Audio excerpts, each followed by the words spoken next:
me, Grace. Today I'm going to show you how to turn this binder pencil case into a smaller pencil case with the box edges. Let's get started.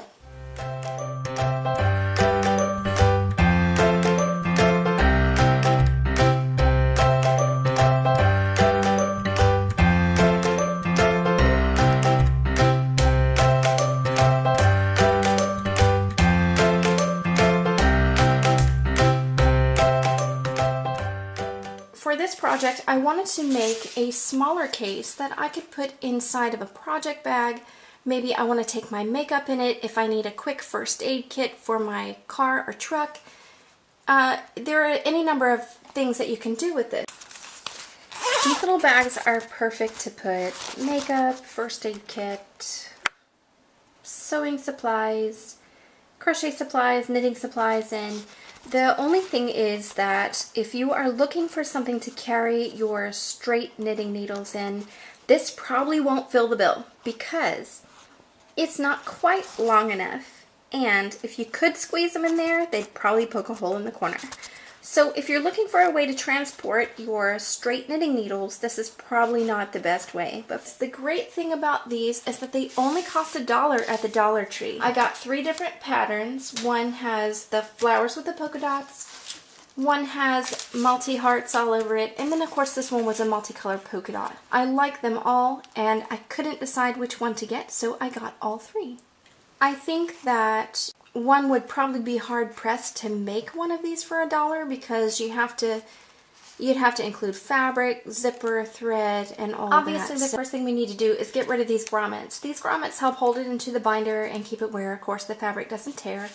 The zipper, of course, is over here, so you can open and close and insert your pencils. And for my purposes today, I'm going to use a bright green thread. And my bobbin is just plain white. Basically, all you have to know is how tall you want your bag, and then just make a straight line across. The easiest thing for me to do is to measure down from the zipper. I know that I want my bag about half the width that it already is, and it's 8 inches. So I'm at 4 inches, which is really kind of how tall I want my bag to be when it sits upright. And then I'm just marking at 4 1/4 so that I can have my 1/4 inch seam allowance. You might want to leave more seam allowance than that, but that's how much I typically leave. Once you have all your markings, you want a straight edge of some sort so that you can just connect the dots. Now that we've marked the bag, it's time to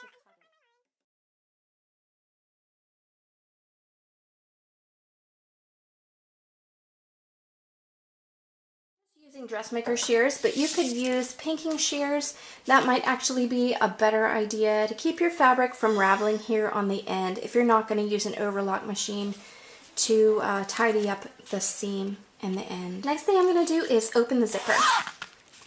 I want to turn this bag inside out.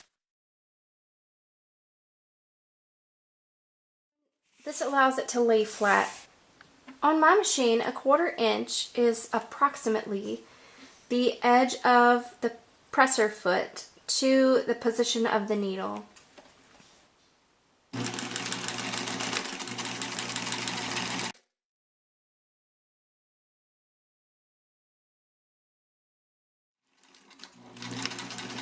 The next thing we need to do is create the box corners. I'm just going to cut this tag off really quick. So you want to take your bag like this. You're going to fold the seam onto the seam. So the seam is here. There's also a seam underneath here. You want them to be one on top of the other. So just line it up as best you can. Don't worry about this little tip right here because that's going to get cut off. Alright, so it should come to a point here. So it should have a triangular shape. And what I'm going to do is just take my ruler and then just mark it. So you want it to be from about 2 inches right straight across this point. Mark it out. Make sure that your seam's still lined up. Then the next thing we're going to do, of course, is sew it. Here.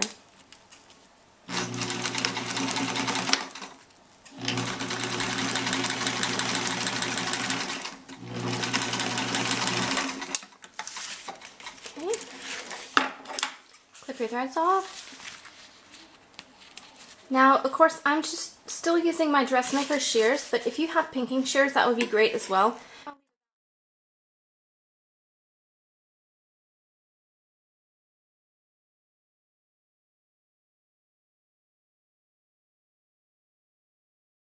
I want to leave about a 1/4 inch beyond the stitching.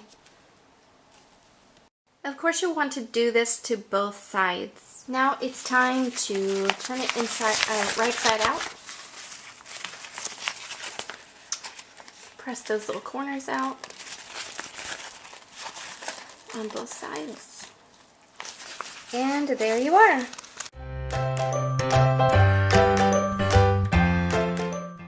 So that's how you do it. And now your bag's ready for all your doodads. Thanks for watching, and I hope you have a really happy day. Bye.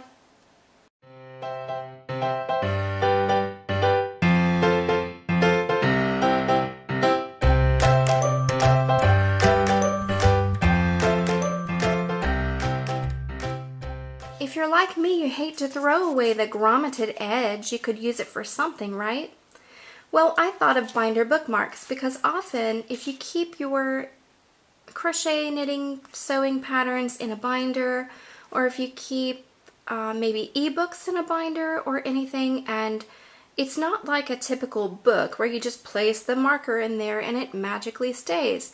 Binders are not that way. Try doing that.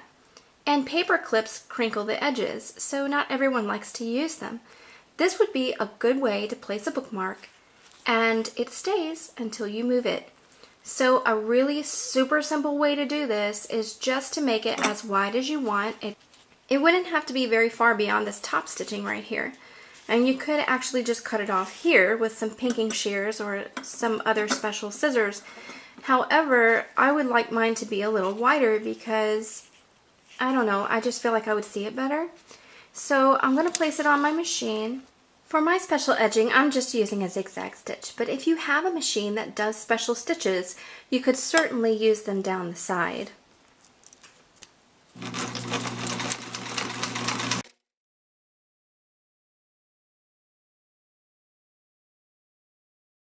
Added decoration on mine. I'm just going to take my pinking shears and run it along the edge. Run them along the edge. Voila! How cute is that? Binder bookmarks. Cheap and easy. I hope you enjoyed the video. Don't forget to join me next time. Until then, bye!